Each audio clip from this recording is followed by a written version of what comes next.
Halo semuanya, perkenalkan nama saya Dita Itmania. Kalian bisa panggil Dita dengan NIM 2302099 dari Prodi Pendidikan Bahasa dan Sastra Indonesia, Fakultas Bahasa dan Seni, Universitas Negeri Semarang. Nah, video kali ini saya akan membahas mengenai pengembangan model Discovery Learning dalam kegiatan menulis teks deskripsi pada siswa kelas 7 SMP. Disimak videonya ya teman-teman. Pembahasan yang akan kita bahas, yang pertama adalah latar belakang, yang kedua kajian teori, dan yang ketiga desain pembelajaran inovatif, dan yang keempat simpulan. Langsung saja pada latar belakang. Nah, dalam pembelajaran bahasa Indonesia, khususnya pada siswa kelas 7 SMP, itu terdapat kegiatan menulis ya teman-teman. Nah, salah satunya yaitu menulis teks deskripsi. Nah, pada kegiatan menulis teks deskripsi, biasanya itu terdapat kesulitan yang mereka alami, seperti kesulitan dalam menyusun kalimat, ketidakpastian dalam penggunaan tata bahasa.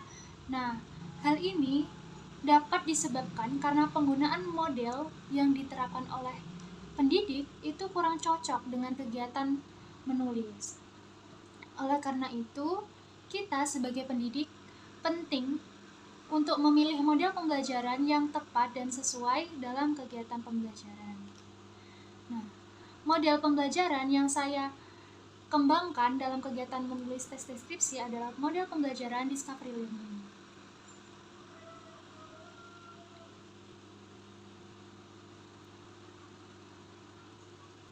Sebelum kita mengembangkan model pembelajaran Discovery Learning dalam kegiatan menulis teks deskripsi, kita harus terlebih dahulu mengetahui kajian teori dari pengertian teks deskripsi, apa itu menulis, apa itu model pembelajaran Discovery Learning.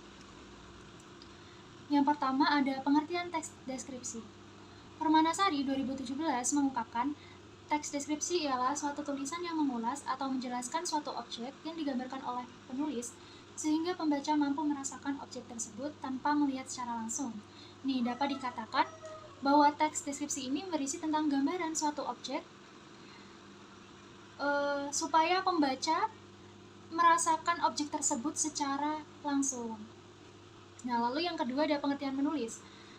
Menurut Rusmini dan kawan-kawan dalam Hendrawan dan Indiadi 2019 menjelaskan, pengertian menulis adalah suatu kemampuan berbahasa secara produktif dengan berpola tulisan yang di dalamnya mengandung sebuah maksud atau tujuan yang disampaikan secara tertulis. Jadi, menulis ini adalah suatu kemampuan berbahasa, teman-teman, secara produktif.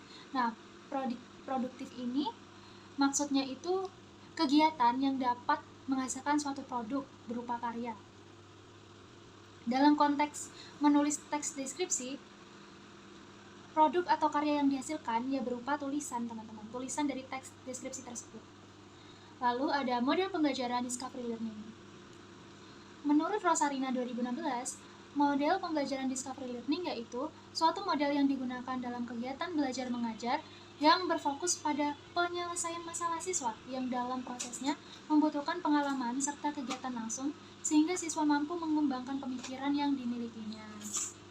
Nah, jadi teman-teman, model Discovery Learning ini model yang berfokus pada penyelesaian masalah. Jadi tuh menurut saya ini cocok apabila diterapkan dalam kegiatan menulis. Karena dalam kegiatan menulis teks deskripsi pastinya memerlukan yang namanya pemikiran kritis. Jadi model ini sangat mendukung dalam kegiatan menulis teks deskripsi. Lalu bagaimana sih langkah-langkah model Discovery Learning ini? Saya mengambil teori dari Syah dalam Janah dan Dimas 2021. Langkah-langkah model Discovery Learning. Yang pertama ada stimulus, identifikasi masalah, pengumpulan data, pengolahan data, pembuktian, terakhir menarik kesimpulan. Langsung saja pada desain pembelajaran inovatif, teman-teman. Yang pertama ada tujuan pembelajaran. Peserta didik mampu menghasilkan produk berupa teks deskripsi dengan baik dan benar. Nah, tujuan pembelajaran ini untuk kegiatan menulis teks deskripsi disesuaikan dengan capaian pembelajaran kelas 7 elemen menulis, yakni peserta didik mampu menulis gagasan pikiran, pandangan, arahan, atau pesan tertulis untuk berbagai tujuan secara logis, kritis, dan kreatif dalam bentuk teks informasional dan diksi. Jadi teman-teman, sebagai seorang pendidik, tentunya dalam menentukan tujuan pembelajaran ini tidak boleh sembarangan. Jadi harus disesuaikan dengan capaian pembelajaran. Selanjutnya, desain pembelajaran inovatif yang kedua yaitu penilaian hasil belajar. Penilaian hasil belajar ini ada penilaian kognitif dan juga penilaian spiritual.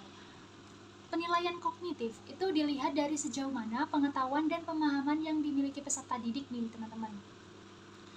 Nah, peneliti menilai berdasarkan aspek kognitif pada peserta didik untuk kegiatan menulis teks deskripsi yaitu pertama, peserta didik mampu mengerjakan esai mengenai fitur kebahasaan dalam teks deskripsi dengan tepat. Yang kedua, peserta didik mampu menjawab pertanyaan seputar teks deskripsi.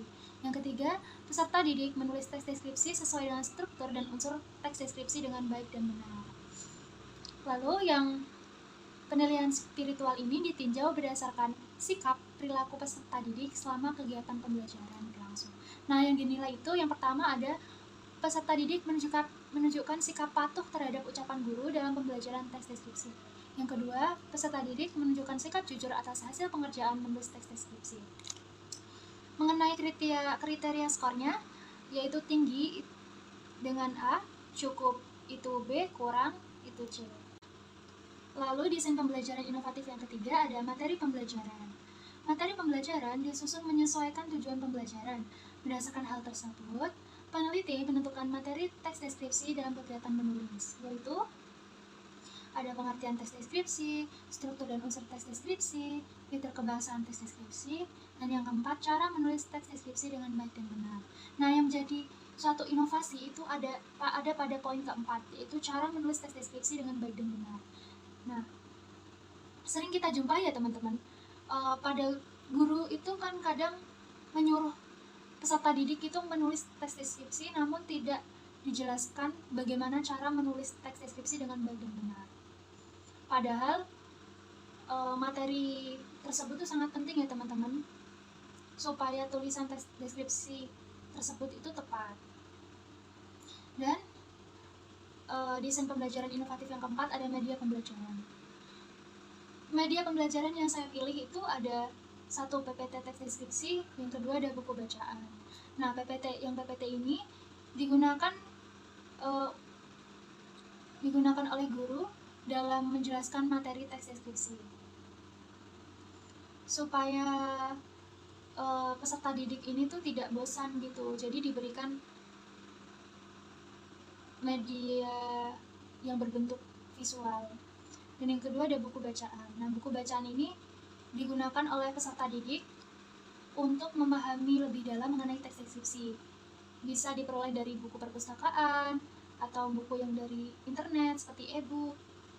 Dan ada alat atau bahannya itu yang pertama ada alat tulis kertas, yang kedua laptop, dan yang ketiga LCD proyektor.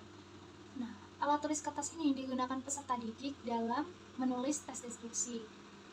Dan yang kedua, laptop itu digunakan guru untuk sebagai perantara dalam menghubungkan PPT ke proyektor. Dan yang ketiga LCD proyektor ini juga termasuk perantara juga ya teman-teman. Oke teman-teman, langsung saja pada desain pembelajaran inovatif yang nomor 5, yaitu langkah-langkah pembelajaran berdasarkan model discovery learning. Yang pertama ada stimulus. Nah, pada kegiatan stimulus ini, guru memberikan sebagian materi mengenai teks deskripsi melalui PPT yang akan menampilkan gambar atau video seperti pemandangan alam, hewan, atau benda tertentu. Hal ini bertujuan supaya siswa itu lebih fokus terhadap materi yang akan dipaparkan, karena biasanya siswa itu cenderung menyukai pembelajaran dalam bentuk visual. Lalu, selanjutnya ada identifikasi masalah. Setelah guru memberikan stimulus, guru menyuruh siswa untuk mengidentifikasi masalah mengenai objek yang telah dipaparkan. Nah, hal ini bertujuan supaya siswa itu berlatih dalam berpikir kritis dan juga dapat memecahkan permasalahan yang dihadapi. Nah, selanjutnya yang ketiga ada pengumpulan data. Setelah siswa mengidentifikasi masalah, siswa mengumpulkan data melalui sumber-sumber seperti buku, internet, atau sumber lain. Nah, dalam hal ini guru dapat mendampingi siswa untuk mengamati objek secara langsung dengan catatan objek tersebut masih di area sekolah, semisal objeknya itu perpustakaan. Nah, selanjutnya ada pengolahan data. Setelah siswa mengumpulkan data, guru menyuruh siswa menganalisis dan mengorganisir data yang telah mereka kumpulkan pada pertemuan kemarin. Nah, mereka ini dapat membuat catatan untuk merumuskan ide-ide utama yang dimasukkan dalam teks deskripsi. Nah, pada kegiatan ini, guru dapat memberikan soal berupa esai untuk mengukur sejauh mana kemampuan atau pengetahuan mereka mengenai teks deskripsi. Selanjutnya ada pembuktian. Nah, pada kegiatan ini, guru akan memberikan penjelasan mengenai cara menulis teks deskripsi dengan baik dan benar. Nah, hal ini menjadi catatan bagi pendidik. Karena biasanya guru itu menyuruh menulis teks deskripsi namun tidak menjelaskan bagaimana cara menulis teks deskripsi dengan baik dan benar.